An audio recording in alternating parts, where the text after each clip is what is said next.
Mummy बोली, बहन की खेत में हल चला दो ताकि वह माँ बने। दोस्तों, आज मैं अपने घर की कहानी लिख रहा हूँ क्योंकि यह बात ऐसी है कि मैं किसी को कह नहीं सकता। मेरे दिल पर एक बोझ बना हुआ है। मैं चाहता हूँ कि आज अपने दिल की बोझ को कम करूँ। मैं 23 साल का हूँ और मेरी एक दीदी है मीना, जो कि 27 साल की है। मेरे घर में मैं, मेरी मम्मी और मेरे पापा तीनों रहते हैं। मीना दीदी की शादी हो चुकी है, वह अपने ससुराल में रहती है। मैं यूपी में रहता हूँ और मीना दीदी सिलचर में रहती है। दीदी के शादी हुए 3 साल हो चुके हैं, पर अभी तक कोई बच्चा नहीं हुआ था। पर आज मेरी माँ के कहने पर मैंने अपने दीदी को माँ बनने का ख्वाब पूरा किया है। आज मैं आपको यही कहानी बताऊंगा। आपको थोड़ा अटपटा तो लगेगा, पर यह 100% सच है। मेरा नाम संजू है। मैं अभी पढ़ाई कर रहा हूँ। घर में पापा मम्मी हैं, दोनों जॉब में हैं। एक दिन की बात है, रात में मीना दीदी का फ़ोन आया। माँ छत पर जाकर करीब 1 घंटे बात की।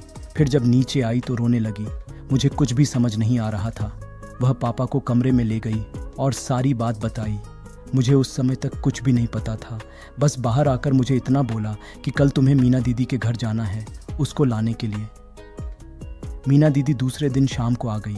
मीना दीदी जब कुंवारी थी, और सच पूछिए कि जब वह जवान हो रही थी, तब मुझे उनको छूने का मन करता था। मैं कई बार उनको देखा जब वह कपड़े चेंज कर रही होती थी, तब मैं किसी न किसी बहाने कमरे में ज़रूर जाता। जब कभी दरवाज़ा खुला होता था, क्योंकि मेरी दीदी बहुत ही खूबसूरत है। इतनी अच्छी है कि कोई भी आदमी देखेगा तो मेरी दीदी को पसंद करेगा। मैं भी करीब 3 साल तक उनके बारे में सोचकर मैंने एक साथ तीर मारा था। मुझे उनके साथ प्यार करने का मन करता था। कई बार तो सोचा कि बोल दूं, पर मुझे बहुत डर लगता था कि कहीं वह माँ को बता देगी तो क्या होगा। यह अरमान तो अरमान ही रह गए थे। रात को जब वह सो जाती थी तो कभी कभी उनको छू लेता। तो कहने का मतलब है कि मैं पहले से ही अपने बहन का आशिक था, पर कुछ कर नहीं पाया था। जब 3-4 दिन हो गया तो मैंने पूछा कि माँ दीदी को क्यों बुलाए हो, वह भी इतनी जल्दबाजी में। तो माँ कहने लगी कि उसका तुम्हारे जीजा के साथ लड़ाई हो रही थी आजकल, इसलिए मैंने सोचा कि चलो उसका दिल बहल जाएगा। फिर कुछ दिन के बाद एक दिन माँ मुझे रूम में ले गई और बोली, देख बेटा, पापा आज नहीं है, इसलिए तुमसे एक बात कह रही हूँ। ये घर की इज्जत है, घर में ही रखना।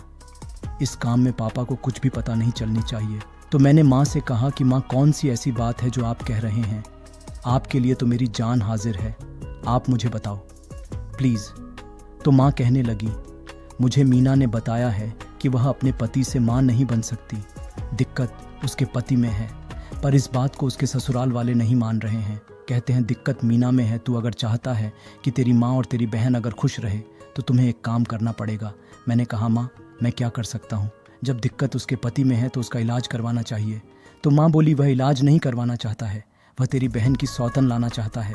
तो मैंने कहा, माँ हो सकता है दिक्कत दीदी में हो सकती है। तो माँ बोली, दीदी में कोई दिक्कत नहीं है। मैंने कहा, आपको कैसे पता? तो माँ बोली, मुझे पता है। मैंने कहा, कैसे? तो माँ बोली, मैंने इसका एक बार अबॉर्शन करवा चुकी हूँ। मैंने कहा, अबॉर्शन? दीदी का बोली, हाँ। जब वह कुंवारी थी तभी वह ट्यूशन वाले सर से रिश्ता बना ली थी और प्रेग्नेंट हो गई थी। मैं तो चौंक गया। मैंने सोचा, बताओ, जिंदगी भर मैं एक सद ब सद कर काम चलाया और कोई मेरी बहन को गर्भवती कर दिया। माँ बोली, क्या सोच रहे हो बेटा? मैंने कहा, कुछ भी नहीं। माँ बोली, जिंदगी में बहुत सारे रुकावटें आते हैं, खुद से इंसान को समझना पड़ता है। तो मैंने कहा, इस बात से साफ जाहिर होता है कि जीजा जी में ही दिक्कत है।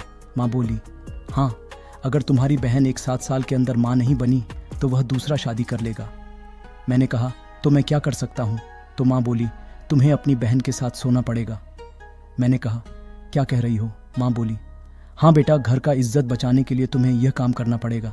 मैंने कहा, ठीक है, पर दीदी वो क्या कहेगी? ये तो माँ बोली, तू चुप हो जा। मैंने बात किया था, दीदी से पहले तो नहीं मान रही थी, पर आज वह मान गई है। बोली, कोई बात नहीं भाई, मेरा इज्जत लूट नहीं रहा है बल्कि इज्जत बचा रहा है। और वह तैयार हो गई। तो दोस्तों, अब मेरे घर में एक दुल्हन आती है और उसका हरियाली सजाने का काम होता है और दूल्हे दुल्हन के मन में लड्डू फूट रहे होते हैं। बस यही हाल मेरे घर में था। मैं भी सोच रहा था कि रात को दीदी के साथ कैसे होगा। माँ भी खुश थी कि अब तो कुसुम माँ बन जाएगी और शायद कुसुम दीदी भी खुश होगी। मैं तो कुछ ज़्यादा ही खुश था। बरसों की चाहत आज जो पूरी हो रही थी, जिसको जवान होते देख देख आज मैं उसके साथ प्यार देने वाला था। जब से दीदी को यह बात पता चल गया कि मैं मान गया हूँ, वह मेरे सामने नहीं आ रही थी।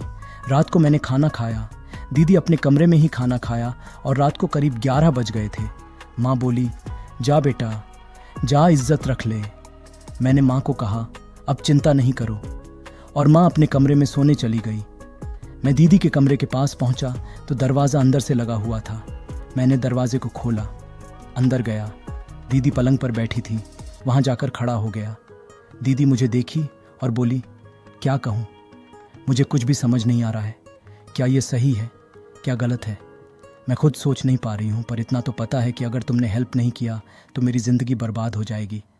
मैंने कहा, दीदी आप चिंता नहीं करो, आप खुश रहोगे। और मैं पलंग पर बैठ गया और अपना हाथ दीदी के पीठ पर रखा। वह गजब की लग रही थी। वह नज़र झुका दी। मैंने उनके फेस को ऊपर उठाया।